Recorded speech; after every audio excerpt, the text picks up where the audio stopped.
jar of flour shall not go empty.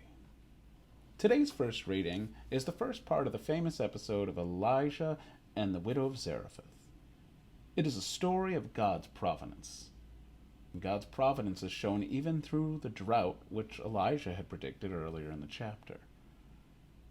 It's also a story of generosity, the generosity of the widow, and her care for God's prophet.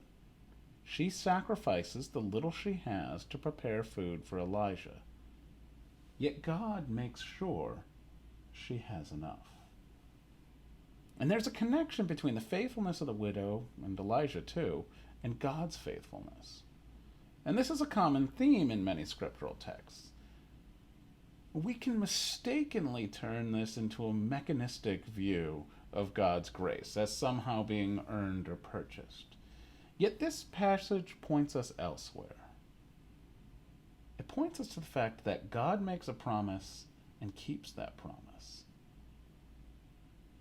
This passage shows us that our concern should not be about earning God's rewards, but rather our focus should be on doing God's will and trusting in Him.